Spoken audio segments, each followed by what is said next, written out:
Nggak usah susah amat beragama, bedakan agama dengan tradisi. Ya, tradisi khair, kalau nggak ada maksiat di dalamnya, mafi muskilah. Ya, tapi jika ada maksiat di dalamnya, kita kemudian jauhi. Allah izinkan kolbu kita diliputi cahaya tasbih, antum akan pindah alam antara sadar tidak sadar. Ini yang dialami banyak sahabat, maka mereka menyaksikan malaikat. Tasbih-tasbihnya membuat kolbunya berganti. Tidak lagi memandang dengan mata ini, tapi memandang dengan basirah nuraniyah. Jadi kita itu soalnya masalahnya satu aja, wadah ini belum siap. Maka nggak usah minta-minta ketemu malaikat kalau belum siap. Kenapa? Takut nanti gila. Antum kaget sedikit dengan alam gaib bisa jadi error. Dengan kolbu, bukan daripada kebenaran akidah. Jadi ada orang nggak percaya Nur Muhammad, maka dia nggak sesat. Tapi ma'rifat dia nggak sempurna. Gitu, bisa paham?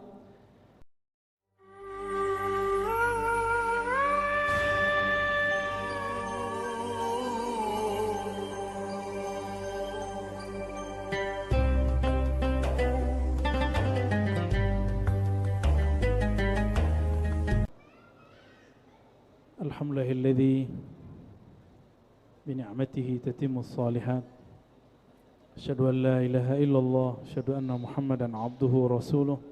Allahumma salli wa sallim wa barik ala sayyidina Muhammad wa ala alihi wa ashabihi ajma'in, amma ba'du. Sebelum Ramadan, udah lama ya, kita masih gantung pada rukun iman, percaya kepada malaikat. InsyaAllah pada malam ini kita lengkapi, lalu di bulan depan insyaAllah kalau ada umur kita lanjut ke iman kepada kitab suci. Kitab yang kita pelajari kitab ulama ahli hadis, maka ini akidah ahli hadis, akidah ahlus sunnah wal jamaah, dan kita bersambung sanad kita kepada beliau. Jadi teman-teman, berakidah ahlus sunnah itu ada yang ngaku-ngaku, klaim, ada yang bersanad. Biasanya yang mengklaim itu suka nuduh yang bersanad sesat. Tapi kita yang alhamdulillah Allah berikan sanad, berikan guru, terhubung kepada para imam, kita tidak perlu menghina orang-orang yang tidak bersanad. Biasa aja, ya. Kenapa? Nanti perdebatannya panjang. Hari ini banyak orang berdebat lagi masalah musik. Akhirnya ya begitu deh, bolak-balik. Yang isu 3 tahun lalu balik lagi, nggak selesai. Ya, padahal kalau kita tanya nih orang yang anti musik, tanya nih orang anti musik, lebih suka baca Quran yang begini, Bismillahirrahmanirrahim, Alhamdulillahirabbil alamin, atau yang kedua, Bismillahirrahmanirrahim? Enakan yang mana? Yang mengharamkan nyanyian pasti senang yang kedua. Saya mau tanya, itu kan sama-sama Quran, kenapa lebih senang yang kedua? Karena iramanya merdu. Antum suka Qurannya atau suka suaranya? Ayo. Kalau suka Qurannya, saya suka dua-duanya, yang pertama dan yang kedua. Apalagi tarawih, enakan yang pertama kan. Jadi banyak hari ini orang-orang melupakan fitrah dirinya. Namun kita nggak usah.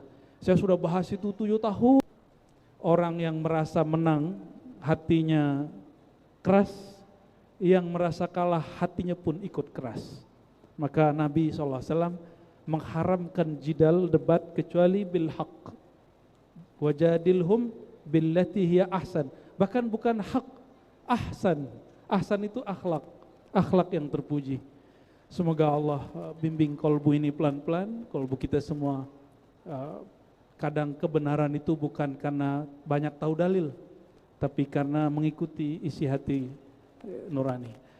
Baik, sebelumnya mari kita baca surah Al-Fatihah. Semoga Allah memberkahi yang membangun masjid ini, yang mengurus masjid ini, para imamnya, bilalnya, orang yang sholat di dalamnya, orang yang berinfak di dalamnya, wabil khusus para muallim, para guru, dan para jamaahnya. Semoga Allah membuka hati kita dengan berkah suratul Fatihah. Ala hadina wa likulli intin salihah. Al-Fatihah. Bismillahirrahmanirrahim.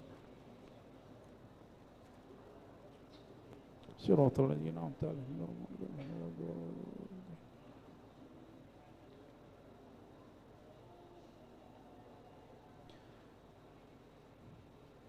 Sebelumnya kita berhenti pada pembicaraan tentang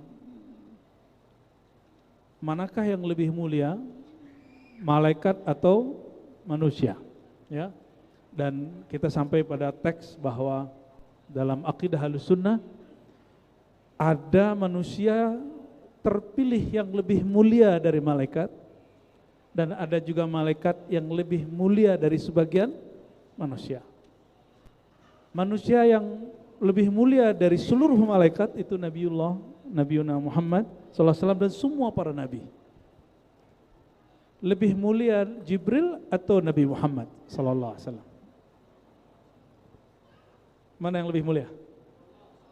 Nabi Muhammad SAW. Coba perhatikan, ini riwayatnya agak ambigu bagi sebagian orang yang bisa bahasa Arab pun dia akan debat mengenai makna hadis ini. Dalam hadis ini, hadis Imam Baihaqi dikatakan, lamma usriya bi kuntu ana fi syajaratin wa Jibril fi syajarah. Ketika aku diisrakan, diperjalankan malam hari, tiba-tiba aku ada di satu pohon, wa Jibril fi syajarah. Jibril juga ada di satu pohon. Ini pohon apa? Wallahu a'lam, enggak disebutkan. Fa ghasyiyana min amrillah ma ghasyiyana.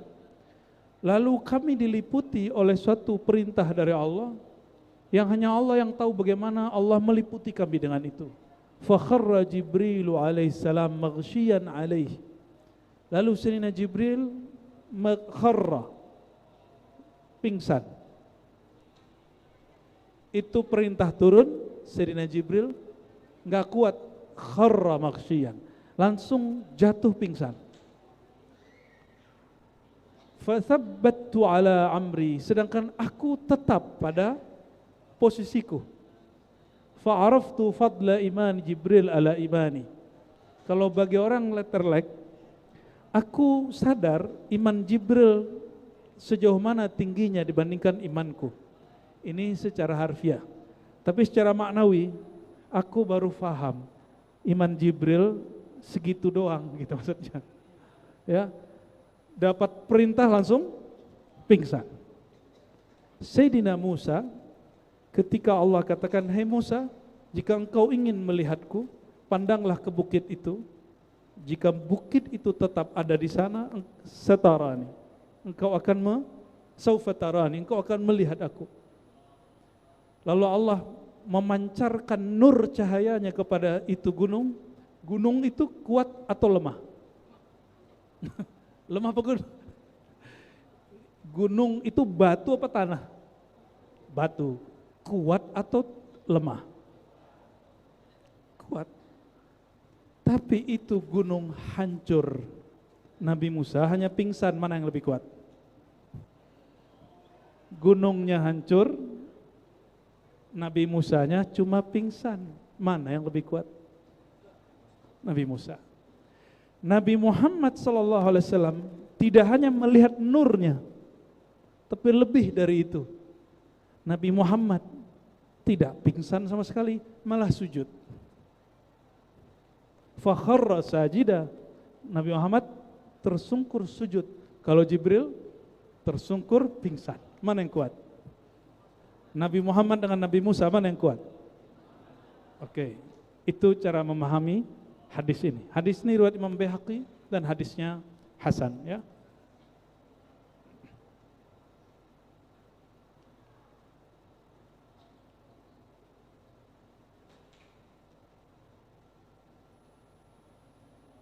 Hadisnya panjang sekali Pak, saya pendek aja ya.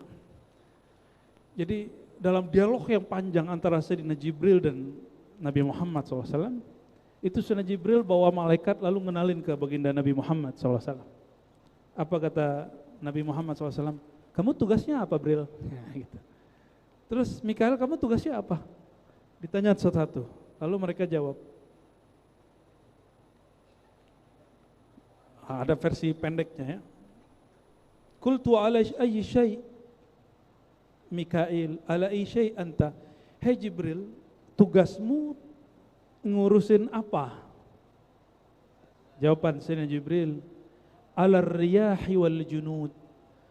Tugasku mengurusi angin wal junud, dan tentara langit dan juga tentara bumi. Tentara bumi itu semut, itu maksud Pak. Semut, hama-hama itu tentara Sayyidina Jibril. Jadi kalau ada orang dulu ngomong bahwa virus ataupun hewan-hewan yang jadi hama di alam itu tentara Allah, itu benar secara harfiah, tapi tidak benar konteksnya kalau dibawa ke musim kemarin. Ya. Qultu ala ayyi syai' Mikail? Lalu bagaimana dengan malaikat Mikail? Qala 'alan nabat. Dia mengurusi pepohonan nabati yang tumbuhan. Maka saya mau tanya nih, sel itu tumbuhan atau hewan? Hewan atau tumbuhan? Tumbuhan, hewan? Kalau ada hewan, maka ada ruh kita yang urus. Kita punya ruh yang urus. Tapi jika yang dimaksud itu tumbuhan, maka malaikat Mikail yang urus. Di dalam perut kita ternyata banyak bakteri. Benar? Benar Pak Dokter? Ini konfirmasi Pak Dokter. Benar. Itu bakteri, siapa yang urus di sini hidupnya?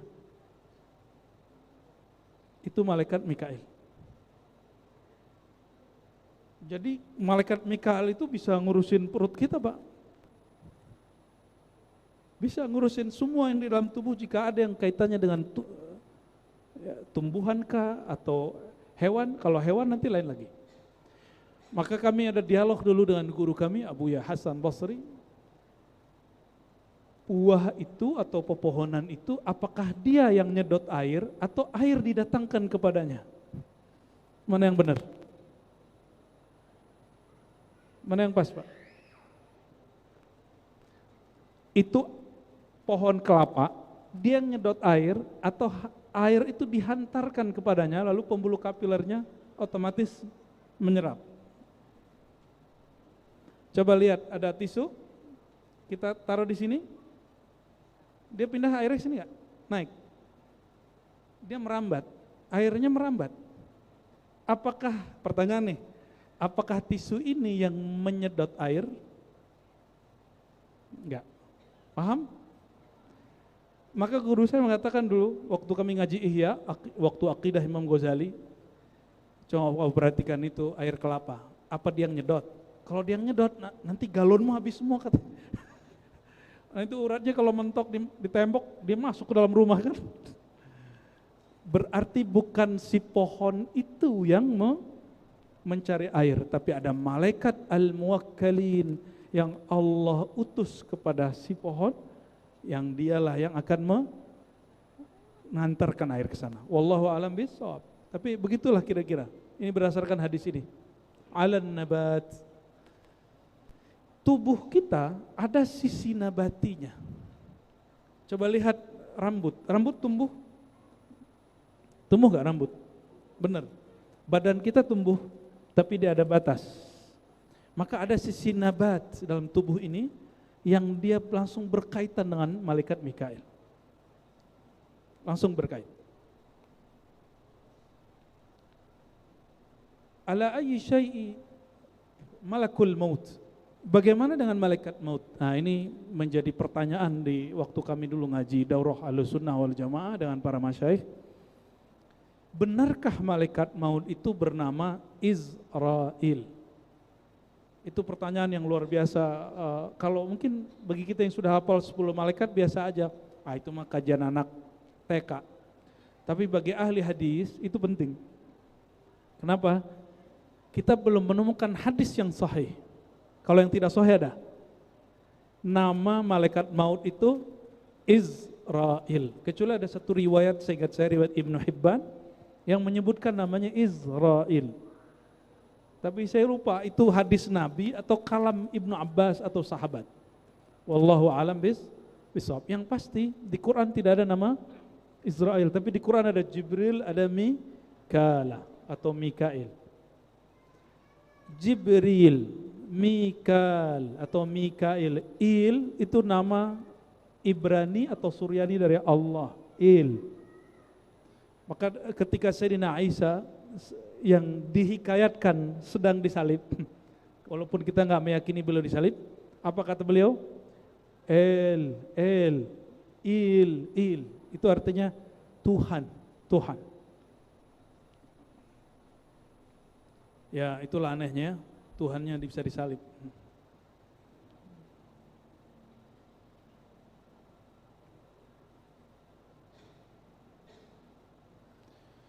Lalu dikatakan qala ala qabdil anfus. Tugasnya malaikat maut itu apa? Beliau menjawab, malaikat maut itu menggenggam jiwa. Qabd. Tapi terjemahan hari ini mencabut nyawa. Coba perhatikan ayatnya. Kullu nafsin dha'iqatul maut. Setiap jiwa merasakan mati.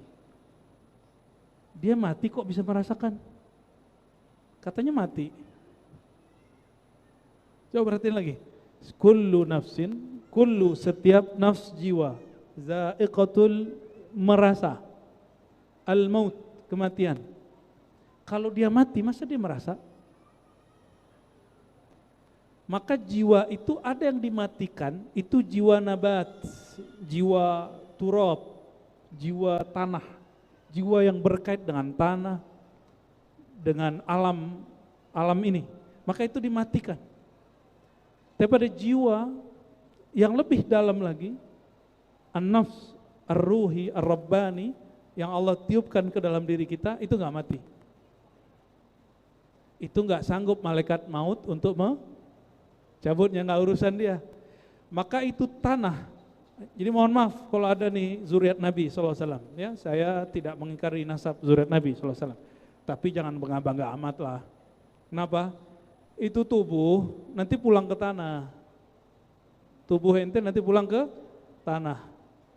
Walaupun di tubuh ente ada nasab Rasulullah SAW, ruhnya belum tentu. Ruhnya belum tentu. Maka kalau Sayyid, Syarif, Syarifah tidak ngaji ma'rifatullah, ya mati kafir. Kan banyak juga yang murtad. Teman-teman kita ahbab tabligh banyak yang khuruj ke satu wilayah negara, itu masih pakai haddad, basyaiban, tapi udah gak sholat, udah gak kenal Allah. Ya kalungnya sudah beda. Negara-negara Latin sana. Berarti tubuh gak cukup. Tubuh ini gak cukup. Kita proporsional, kita gak fanatis dengan zuriat Rasulullah SAW. Kita ta'zim, kita cinta, karena di darahnya ada nasab baginda Nabi Muhammad SAW. Sayyidina Umar senang dinikahi oleh Sayyidina Ali dengan putrinya, tapi bukan lewat Fatimah. Apa kata beliau? Aku mendengar baginda berbicara, bersabda, setiap nasab terputus kecuali nasab Rasulullah, maka aku tidak ingin nasabku putus. Maka dia nikah. Cuma ada yang makomnya setinggi Umar sehingga mau nikah sama Syarifah. Allahumma sholli wa sallim barik alaihi. Ya. Dan yang dinikahi Sayyidina Umar itu pun bukan anak Fatimah, berarti bukan Syarifah murni dia. Dia masih udah campur. Baik.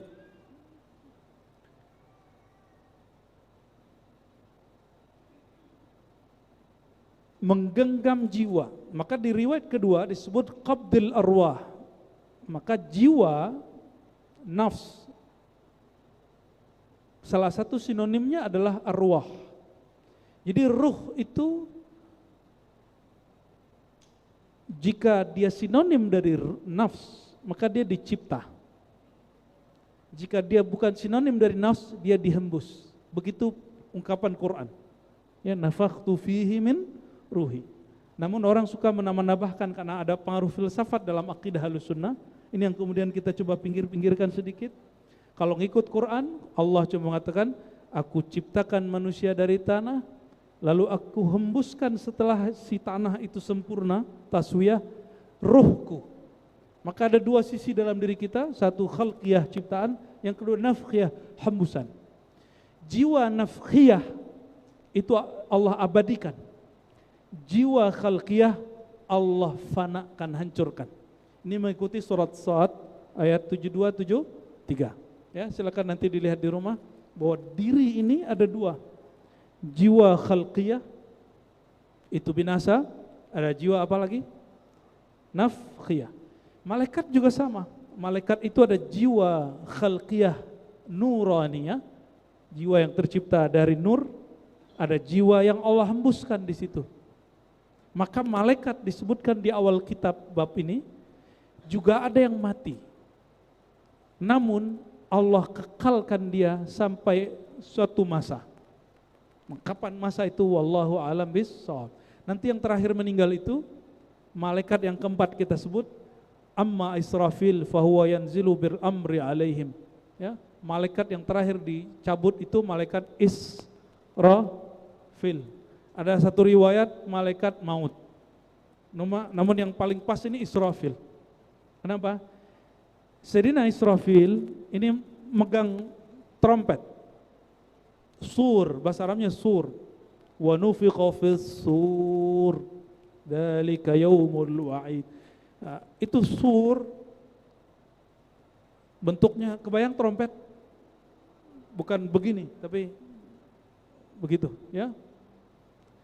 Beliau dalam satu riwayat yang dinukil oleh Imam Ghazali di kitab Suratul Arifin atau kitab yang lain, beliau mengatakan Sayyidina Israfil setiap saat melihat ke arasy, setiap detik matanya ke arasy, di bibirnya sudah dipegang sur. Apa tadi artinya sur? Trompet. Maka kalau ada orang trompet tahun baru itu ngikut Yahudi apa ngikut Israfil, saya nggak tahu. Jadi kita husnuzon aja, jangan-jangan ini terobsesi dengan Israfil. Susah amat toh, ya. Nggak usah susah amat beragama. Bedakan agama dengan tradisi. Ya, tradisi khair. Kalau nggak ada maksiat di dalamnya, mafi muskilah. Ya. Tapi jika ada maksiat di dalamnya, kita kemudian jauhi. Dia selalu menatap ke arasy. Maka Israfil ini tugasnya betul-betul berat. Dia nunggu terus, mata nggak berkedip. Awal Allah cipta mata dia sampai sekarang nggak berkedip. Ada yang bisa begitu? Ada yang bisa begitu? Gak berkedip, Pak. Dia menatap terus. Keluar pintu, dan nanti dia menghembus, meniup 3 kali.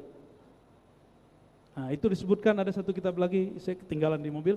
An-Nihayah, karya Imam Ibnu Katsir, murid Ibnu Taimiyah, tapi dia akidahnya Ahlussunnah Asy'ari, cuma bergurunya ke Ibnu Taimiyah. Hebat gak tuh?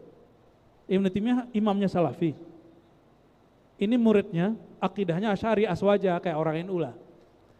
Ini orang NU ngajinya sama orang Wahabi kira-kira gitu. Orang dulu biasa-biasa aja. Kenapa sekarang rempong ya? Kenapa sekarang akuisisi manhaj? Ya, yang mana nggak ada jaminan manhaj tertentu benar. Yang dibenarkan oleh Rasulullah hanya ma'ana alaihi washabi. Yang aku ada padanya dan manhaj sahabatku. Sesederhana itu, ya. Dan malaikat Israfil ini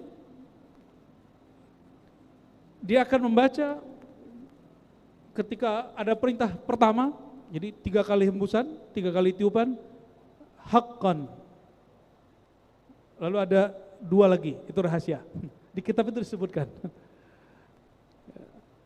Kadang kalimatnya agak aneh. Saya kalau baca takutnya antum merasa gharib. Ya. Salah satu yang sahih, haqqan haqqan. Itu yang bunyinya. Jadi nanti bunyi trompetnya itu seperti itu. Haqqan haqqan wallahu alam. Itu yang bisa mendengar siapa wallahu alam. Namun siapa yang mendengar saat itu orang terburuk di dunia. Berarti dia pengikut iblis karena masih hidup. Jadi akhir zaman itu Bapak Ibu, Dajjal keluar, bukan turun. Dajjal nggak naik di atas, yang naik di atas itu Nabi Isa. Tapi nanti dia nyamar jadi Nabi Isa, dia turun. Dia terbang nanti, seperti avatar. Terbang pakai suatu hewan. Hati-hati anak muda, kasih tahu anak-anak kita. kasih tahu anak-anak kita sekarang masuk ke alam bawah sadar mereka, avatar penyelamat alam pakai hewan. Tapi yang saya terima dari masyayikh, ente hati-hati. Itu belum ada film Avatar, Pak. Belum ada film Avatar, beliau udah ngomong. Dajjal itu punya kendaraan seperti hewan, bisa terbang. Mirip-mirip buruk, tapi bukan buruk. Dia loncat. Dan itu raksasa, mirip-mirip. Saya khawatir nanti anak-anak kita nonton Avatar, terus ketika si Dajjal keluar, kayaknya ini nih penyelamat kita. Itu aja yang saya khawatirkan. Nauzubillah min. Bakal tambah laku nih filmnya kalau kita ngomong begini. Itu Israfil. Jadi Israfil matanya tajam sekali. Jadi dia kalau hembus, hancur semua alam semesta. Dia tiup lagi yang kedua, maka bangkitlah orang yang tadi jadi yang mati itu, bangkit lagi semua. Dia tiup lagi yang kedua, maka ada dua padang mahsyar. Mahsyar ardiyah, bumi, ada mahsyar yang hakiki. Itu ceritanya nanti panjang, kita nanti kitab nanti ya. Ada kitabnya, judulnya apa? An-Nihayah. Idealnya itu kitab didaurahkan. Cuma kitabnya tebalnya sama segini juga. Kitab An-Nihayah itu gak mungkin juga kita bahas semua.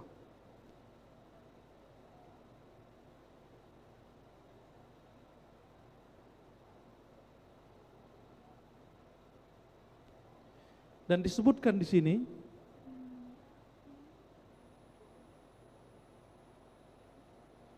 inna minas samawati la sama'an fiha mawdi'u shibrin illa wa 'alaiha jabhatu malakin aw qadama. Sesungguhnya di langit itu ada satu langit, tidak ada satu jengkal pun melainkan ada di situ jidat malaikat sedang sujud. Gimana tuh? Maka dibacakan ayat, nanti cek surat As-Saffat ayat 165 166. Wa inna lanahnu saffuna wa inna lanahnul musabbihun. Di antara kami ada orang-orang yang suci, makhluk-makhluk suci, dan di antara kami ada yang senantiasa sholat bertasbih. Itu sujud. Dan disebutkan dalam beberapa riwayat di sini, saya ringkas saja. Itu malaikat dari awal dicipta kerjanya sujud.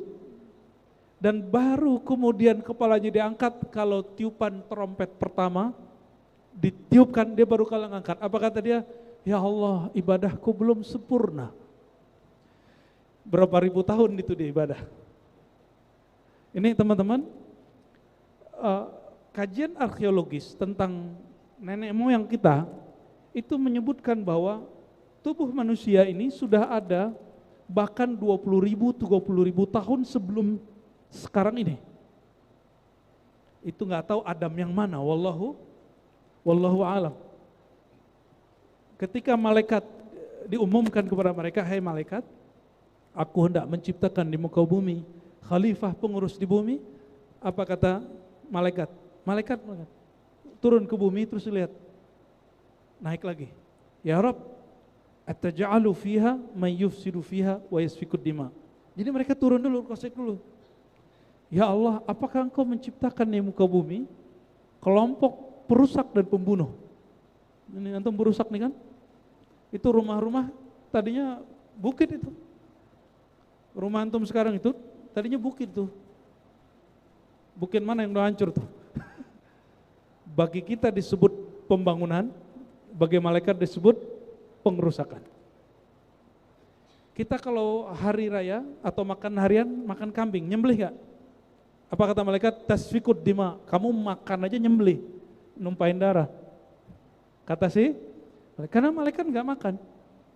Apa makan mereka? Fa innahum ulhimut tasbih kama ulhibtum nafsa wa tarf. Mereka diilhamkan untuk bertasbih sebagaimana kamu diilhamkan untuk bernafas dan melirik. Dulu ada sekolah nafas gak? Gak ada kan? Tiba-tiba dia bisa bernafas. Itu ilham dari Allah Subhanahu wa ta'ala. Ini rahasia, ini hadis rahasia. Sebenarnya setiap orang sudah dapat ilham sedari kecil. Cuma nyadar nggak dapat ilham? Nggak nyadar ya? Jadi kita itu ada satu software di dalam diri yang kita bawa dari alam sebelumnya, dia bisa belajar beradaptasi dengan dimensi manapun. Itu yang disebut ruh. Ya, nanti dia banyak ini bagian-bagiannya. Ketika dibacakan satu ayat, yusabbihuna al-laila wan-nahara la yafturun. Malaikat itu bertasbih salat siang malam, enggak pernah putus satu detik pun. Dan ketika kiamat terjadi, apa kata mereka? Ya Rabb, kami belum sempurna ibadahnya. Kalau kita kayaknya udah tahajud 3 rakaat, kayaknya udah sempurna bener ya. Mak surat pagi sore kayaknya udah soleh bener. Ya, beda coblosan udah ngeklaim ente. Beda manhaj perjuangan sudah merasa diri lebih sempurna. Ya. Urusan cuma fatwa musik udah rame-ramean sekarang. Ya, nah, malu kita sama malaikat. Amma syaghalahum risalah, amma syaghalahum amal, qala man hadha gulamun min bani Abdul Muttalib. Ya. Jadi Nabi Muhammad nanya, itu kerjaan mereka apa? Ya. Lalu disebutkan innahu ju'ila lahum tasbih kama ju'ila lakumun nafsu alasta ta'kul wa tashrab wa taji wa tazhab wa takallam wa anta tanaffas kadzalika ju'ila lahum tasbih. Jadi tasbih bagi malaikat seperti kita napas. Maka setiap tasbih ada malaikat. Ini kabar gembira ubasyirukum, ya. Setiap kita baca subhanallah, di situ Allah taruh malaikat. Allah taruh, maka sholat tadi itu malaikat sampai ke atas, setiap jengkal itu ke atas. Kelihatan dengan mata? Enggak. Kenapa? Mereka cahaya. Halus sekali, disebut latifah, sehingga tidak terlihat oleh mata. Ada yang bisa ngelihat akalnya nggak?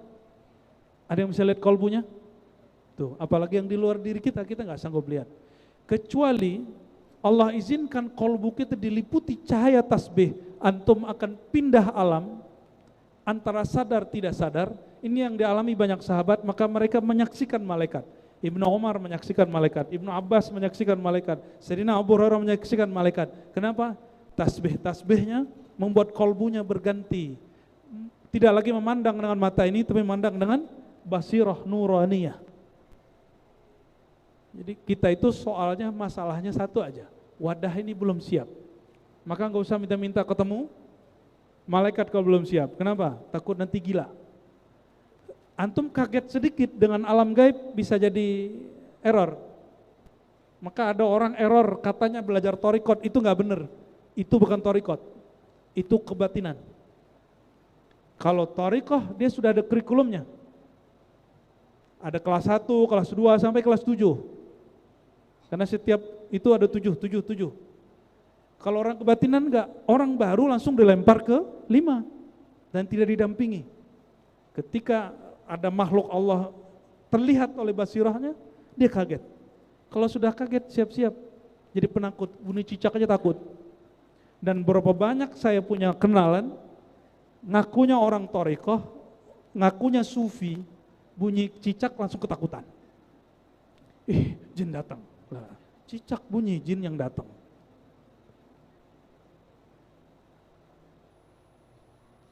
Maka syahwatnya malaikat syahwat nuraniyah. Apa syahwat nuraniyah? Kasratut tasbih was sujud. Jadi itu syahwat juga. Apa makna syahwat? Kesenangan, kesukaan mereka apa? Kalau antum kan lengkap nih ya, ada sisi hewan, ada sisi malaikat. Coba yang sekarang pilih mana, makan apa duduk di sini? Kenapa milih duduk di sini? Itu sisi malaikatnya yang lagi aktif. Tapi jangan GR dulu. Aneh malaikat, bukan.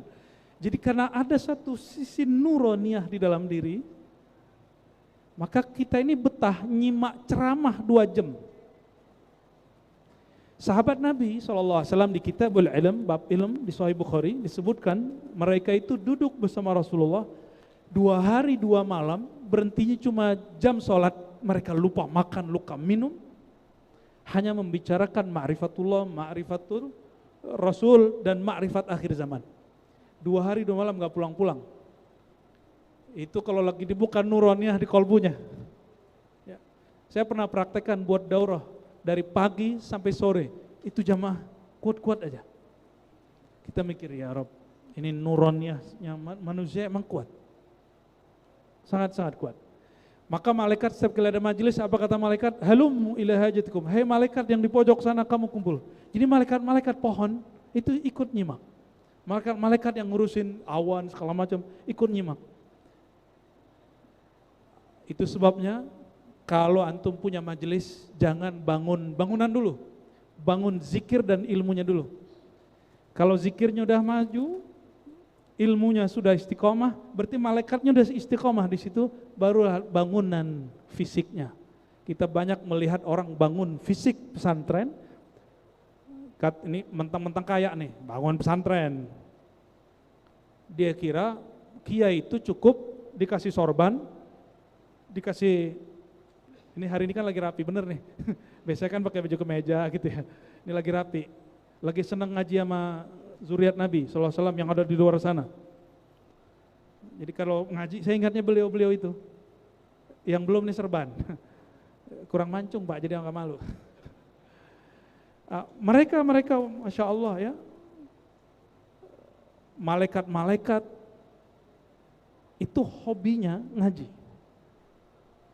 Maka suatu majelis kalau sudah dibuat pengajian, itu malaikatnya rame, sisi malaikat, sisi nur yang ada di kita akan tertarik untuk datang ke situ. Walaupun si ustadznya disebut ahli bid'ah sama orang, nurnya jawab, enggak benar gitu. Nurnya yang bilang, ente itu kena hoax, datang aja ke sono gitu. Ya. Maka ikhwah fillah, di sini juga disebutkan tentang ada malaikat-malaikat yang nekat. Antum sering dengar Harut Marut? Ini kita mundurin sedikit ya isyanya. Masih ingat Harut Marut? Jadi ketika malaikat yang tadi protes, ya Allah, kenapa engkau nanti menciptakan, menjadikan manusia yang perusak itu mengurus bumi? Apa kata Allah? Siapa yang ngomong? Suruh maju mereka. Ternyata itu Harut, satunya Marut. Ini satu versi. Lalu disuruh mereka turun. Kata Allah sebelum turun, seandainya kamu dipakaikan apa yang mereka pakai, diberikan syahwat apa yang mereka inginkan, kalian akan bermaksiat seperti manusia. Harut Marut penasaran, maka dia kemudian turun dan jadi orang sakti. Itu diabadikan di Quran, surat Al-Baqarah. Ya. Nanti silakan dilihat ya, seingat saya ayat berapa tuh, ayat 100 ya. Ya. 102 ya. Dikasih kesaktian. Jadi kalau ada cerita-cerita orang Cina dulu di novel-novel atau apa dulu, dewa jadi manusia, ya dewa itu maksudnya malaikat. Maka dia sakti. Betul. Apa kata dia? Innama nahnu fitnatun fala takfur. Kami diberikan kesaktian oleh Allah. Kami ajarkan kepadamu jangan kufur. Itu perkataan Harut Marut. Itu Harut Marut di sela-sela dia ngajar. Itu datang selalu ada perempuan cantik. Menawarkan dirinya tanpa akad. Mereka nggak mau. Besok dia bilang, ya udah kalau kamu nggak mau aku dengan cara tanpa akad. Jadi mereka minat sama perempuan itu, tapi perempuan ini nggak mau pakai akad. Ambil aja, langsung. Besok si perempuan bilang, maharnya kamu mau? Maharnya bunuh anak kecil. Kata si malaikat, no, tidak. Besok dia datang lagi, oke, kamu boleh menyentuh badanku, boleh nafsu kepadaku, satu syarat, minumlah ini. Ini namanya khamar. Fasyaribal khamra. Maka Harut dan Marut meminum khamar. Faghasya aqlu fasaqara, dia mabuk, maka yang tadi disuruh itu dikerjain semua. Dia melakukan hal yang gak pantas, dia bunuh anak kecil, lalu dia sadar.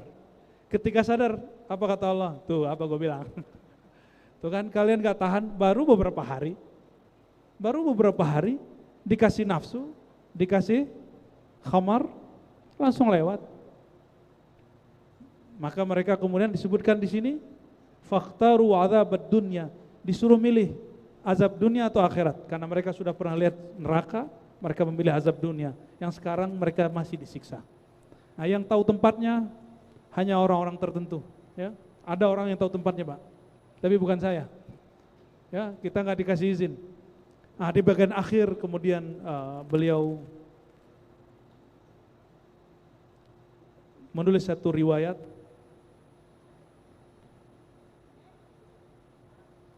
Inna lillahi azza wa jalla malaikatan siwal hafazah. Allah punya malaikat lain, malaikat penjaga.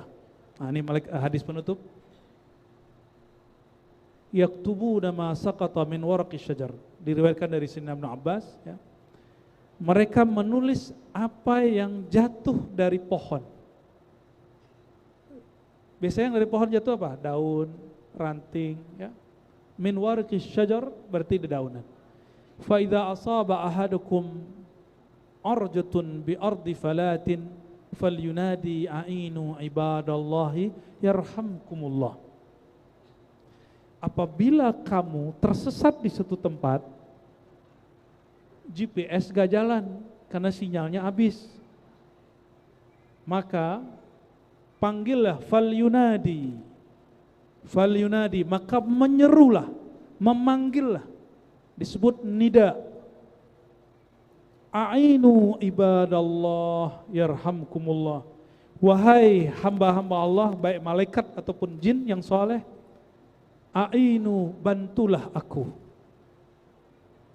Boleh nggak? Boleh nggak minta tolong sama teman? Anyone please, gimana? Help please gitu ya kalau bahasa Inggrisnya ya. Kalau bahasa Arabnya,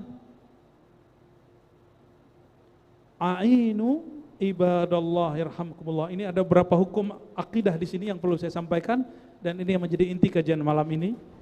Karena banyak jamaah tanya, ada satu kelompok tarekat di Palembang sama Betawi di Banjar, mereka zikir salah satunya ya Saman, manakib Saman. Ada yang mendengar? Wahai Tuan Syekh Saman, wahai Tuan Syekh Saman. Apakah itu syirik? Oleh saudara kita Wahabiyah, saya masih sebut saudara lo ya, Salafi Wahabi, itu dianggap syirik. Karena dianggap menyeru, memohon kepada selain Allah. Ternyata ini terlalu suuzon. Kita cek. Adakah hadis yang membolehkan menyeru makhluk Allah? Bukan menyembah makhluk Allah, beda kan? Menyeru dengan menyembah itu beda. Menyembah ibadah dengan menyeru beda. Menyeru cuma memanggil. Saya masuk ke masjid lalu saya bilang, hei manusia tolong bantu gitu. Itu syirik gak? Benar? Oke. Kata Syekh Saman, kalau kalian pulang, jadi Syekh Saman itu tahun 1700-an di Madinah, beliau yang megang kunci Raudhah, kunci Masjid Nabi, dan kunci lebih tepatnya makbarah Nabi SAW. Apa kata beliau? Jika kalian mendapat suatu masalah di laut, dulu kan bukan naik langit ya, pesawat, dulu pakai kapal laut. Kapalnya masih kapal layar, bukan kapal uap, bukan kapal mesin. Jika ombak besar atau badai besar, lalu kalian terancam, panggillah, ya Saman, serulah aku. Ternyata dalilnya ini. Dalilnya, nih, Syekh Saman itu salah satu wali Allah, wali kutub, disebut kutubul akwan, kutubnya alam di zaman itu. Beliau mengajarkan itu berdasarkan hadis ini. Di sebelumnya kita sudah bacakan bahwa sebagian wali manusia lebih tinggi dari wali malaikat. Berdasarkan kaidah itu, pengikut Syekh Saman menganggap Syekh Saman lebih tinggi daripada wali malaikat. Maka yang mereka seru siapa? Syekh Saman. Nah, maka teman-teman, ini yang disebut nida. Ini juga yang dipakai dalam tawassul dan istighosah. Maka yang tadinya suudzon dengan istighatsah, dengan tawassul, semoga ini menambah cakrawala bahwa tidak semua yang kita tidak tahu itu syirik. Ya, dulu saya mengira itu juga syirik, ternyata itu tidak syirik, ternyata ada dalilnya. Jika manggil malaikat itu boleh, apalagi manggil para wali Allah. Baik, Assalamualaikum warahmatullahi wabarakatuh. Mohon izin bertanya Pak Ustadz, yang tadi Buya katakan pada saat zuriah Nabi secara jasad mengalir darah Rasulullah, tapi secara ruh belum tentu. Berarti kan kita sebagai manusia secara jasad ibaratnya kita bin bapak kita, secara darah bapak kita, terus sambung menyambung sampai ke leluhur. Kalau ruh itu berarti bapaknya siapa, Buya? Ruh itu kan yang kita ketahui sudah diciptakan dari zaman sebelum dari nurnya Nabi Muhammad, dan di mana secara jodoh rezeki katanya sudah ditentukan. Berarti kalau kita dihembuskan ibaratnya di jasad anak bapak kita yang non muslim, berarti apakah secara ruh kita udah beragama, sehingga kita dihembuskan di keluarga non muslim? Karena yang kita tahu kan kita agama itu agama keturunan, jadi kalau orang tua kita non muslim pasti kita dari lahir beragama non muslim. Oke. Ya. Terima kasih Buya. Wassalamualaikum warahmatullahi wabarakatuh. Jawab dulu. Oke. Kullu mauludin yuladu alal fitrah, hadis sahih. Ya, setiap anak terlahir bukan disebut Islam, tapi disebut fitrah. Disebutnya apa? Fitrah itu murni. Jadi orang keliru karena ada kalimat setelahnya ini yang bikin ambigu, kata sebagian ulama akidah.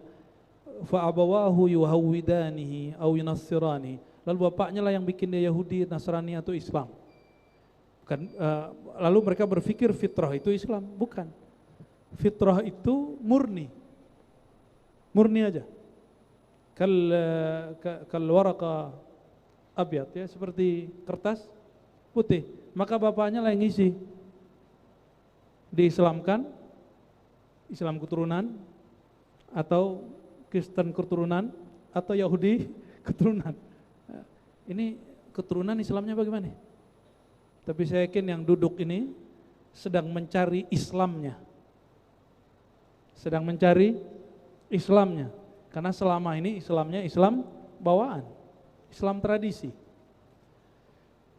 Tubuh kita anak dari ayah. Kalau ruh dari mana gitu ya? Ngeri bener itu pertanyaannya. Bapak ruh, Bapak Abur Ruh itu di kitab-kitab ilmu rohani. Ini bukan bab akidah, ini perhatikan. Kajian Ma'rifatur Ruh bukan bab akidah. Kenapa? Karena itu bab asrar, rahasia. Karena dia rahasia disebut bab ma'rifat. Ma'rifat itu ma'rifat ontologi namanya, huwiyah. Maka mengenal ini bagian daripada kelapangan kolbu, bukan daripada kebenaran akidah. Jadi ada orang nggak percaya Nur Muhammad, maka dia nggak sesat. Tapi ma'rifat dia nggak sempurna. Gitu, bisa paham? Jadi kalau perhatikan, kalau saya buka kajian Nur Muhammad, itu bukan kajian akidah. Kajian akidah itu rukun yang 6. Allah, Rasul, malaikat, Rasul, kitab, ya, hari kiamat, takdir. 6. Rukun 6 itulah yang disebut kajian akidah. Di luar itu disebut kajian ma'rifah. Akidah iman dia sudah baku 6. Kalau ma'rifat berkembang. Kalau iman nggak boleh nambah, dia syariat. Syariat sudah selesai. Al-yawma akmaltu lakum dinakum. Tapi ilmu hadis dulu di zaman Nabi ada nggak? Ada nggak? Nggak ada. Ilmu tafsir ada di zaman Nabi. Ada yang disebut bapak ahli tafsir, bapak ilmu qiraat, itu ada istilah-istilahnya. Bapak hadis, ada istilah begitu dalam ilmu hadis. Itu istilah bid'ah semua, nggak pernah ada. Itu bagian dari ma'rifat.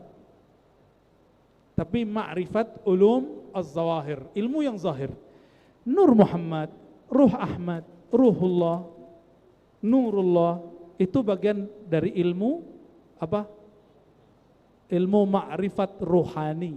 Maka orang tahu rohaninya dewasa orang tidak tahu, imannya tidak rusak. Paham? Ya, bisa dipahami? Maka kalau ada orang menentang Nur Muhammad, dia tetap mukmin. Cuma dia jahil. Ya, ini sudah mulai banyak nih, ya. Karena memang ada juga yang menjelaskan Nur Muhammad nih nggak jelas hadisnya. Ada juga. Kalau saya menggunakan kalam Sayyidina Ibnu Abbas dan muridnya Sa'id bin Jubair. Allahu nurus samawati wal ard. Allah lah nur langit dan bumi. Surat An-Nur ayat 35. Mathalu nurihi, perumpamaan nurnya, yang ini Nur Muhammad SAW. Siapa yang mengatakan? Generasi pertama salafus soleh di kalangan sahabat Ibnu Abbas dan muridnya Sa'id bin Jubair. Jadi kajian Nur Muhammad bukan buatan sufi, bukan buatan Abah Gurus Kumpul, apalagi Ar-Razi yang masih kecil. Itu adalah kemakrifatan yang diajarkan oleh sahabat-sahabat dekat Nabi Muhammad sallallahu alaihi wasallam. Ya, jadi nanti kalau ada teman-teman, ya, ada orang nggak paham Nur Muhammad, nggak apa-apa. Ya, kan ada tuh yang ngejek-ngejek kita di sosial media masalah kajian makrifat. Ternyata dia ngajarin Nur Muhammad juga, cuma menurut dia Ar-Razi bertele-tele dia langsung. Ya kita nggak ada masalah, itu namanya orang lagi jualan. Mungkin pengen jualannya laku terus yang lain dipatahin. Kita nggak ada urusan, ya, masyhur nggak masyhur terserah Allah. Maka Abu Ruh, antum nanti nggak usah pakai dalil, dalilnya banyak. Sering ikut maulid nggak? Di doa maulid Simtidrar disebut baginda Rasulullah SAW Al-Ab Al-A'zam. Bagian doa coba baca. Bapak Agung, Bapak Ruhani. Maka orang bertubuh nasab baginda sallallahu alaihi wasallam, tapi dia tidak mengenal bapak rohaninya, inqata, dia terputus. Maka hubungan dengan bapak rohani ma'rifat. Kalau hubungan dengan jasad ya punya keterangan nasab, punya bukti. Gitu ya. Oke. Maka Abu Ruh disebutkan dalam kitab Manarat As-Sairin, ya, Abu Ruh An-Nabi sallallahu alaihi wasallam, Abu Ruh Nabi Muhammad sallallahu alaihi wasallam. Tapi ingat, ini bukan bab akidah, ya. Paling gampang, Nabi sallallahu alaihi wasallam punya istri, istrinya gelarnya apa? Ummahatul Mukminin, Ummul Mukmin, ibunda orang beriman. Terus bapaknya siapa? Siapa bapak orang beriman? Abul Mukminin Nabiyuna Muhammad SAW. Maka salah satu nama baginda SAW Abul Mukminin. Iman di mana? Di otak atau di kolbu? Di kolbu. Maka bapak kolbu kita adalah baginda Nabi Muhammad Sallallahu Alaihi Wasallam. Tapi lagi-lagi ini bukan bab akidah, ini bab ma'rifat. Ma'rifat knowledge berkembang. Kalau akidah sudah stagnan, begitu aja. Siapa lagi? Satu? Saya Ustaz, yang membacakan dari sosial media Ustaz. Alam lain. Alam lain, Iya. dunia maya Ustaz. Oke. Ini ada banyak pertanyaan, tapi ada 3 yang kita pilih. Yang 2 sepertinya linear. Yang pertama, Assalamualaikum Buya, bagaimana cara menyebutkan nama Allah waktu sakaratul maut? Oke. Itu yang pertama. Yang kedua, ini masih sama kurang lebihnya. Assalamualaikum Ustadz, ketika masih hidup udah ditalkin, ketika meninggal apa tetap harus ditalkin? Baik, setelah meninggal maksudnya? Iya. Ya, 2 aja dulu. Oke. Yang pertama tadi tentang bagaimana cara menyebut nama Allah saat Sakaratul maut. belajar mati dong. Gimana caranya berenang saat masuk air? Gimana caranya? Nyebur dulu dong. Ini yang disebut yang kalam Sayyidina Umar, ini kalam riwayatnya sahih kepada Sayyidina Umar dan mautu kepada Nabi sallallahu alaihi wasallam. Mutu qabla an tamutu. Matikan dirimu sebelum engkau mati. Kata Sayyidina Umar, sebelum kamu betul-betul mati, belajarlah cara mati. Matinya mata kalau dia pejam. Dia pejam gak lihat. Maka latihan memejam mata dalam beberapa waktu dan hanya memandang ke dalam kolbu, bisa nggak?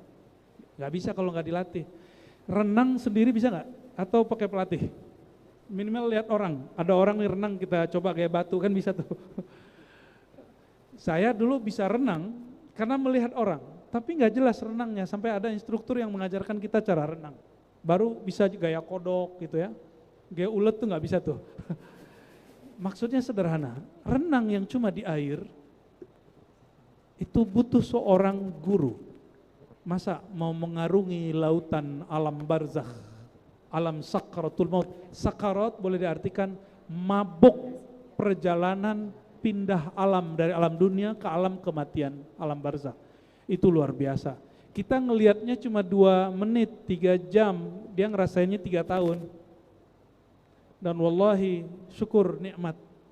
Ayahanda saya seorang mursyid, alhamdulillah, mursyid tarekat, Khalifah Naqsyabandiyah Khalidiyah. Beliau saya ajak zikir la ilaha illallah, dia tetap aja masih sakarat. Pindah, ada yang salah. Saya bacain di telinga kiri. Pindah ke telinga kanan, seperti dulu beliau lahir diazankan sebelah. Nah, kalau perempuan di mana dibacain? Sebelah kiri apa kanan? Kanan juga? Kanan juga ya? Oke, kanan. Lalu kita bisikan, zikir yang beliau paling suka. Beliau paling suka zikir tidak dibaca dengan lisan dan dibaca dengan memejam mata, yaitu wadhkur rabbaka fi nafsik 205 surah Araf.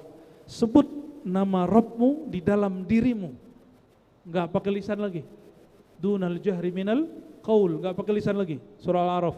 Ini dalil zikir kolbu. Maka saya bilang, Pak, ayo zikir kolbu.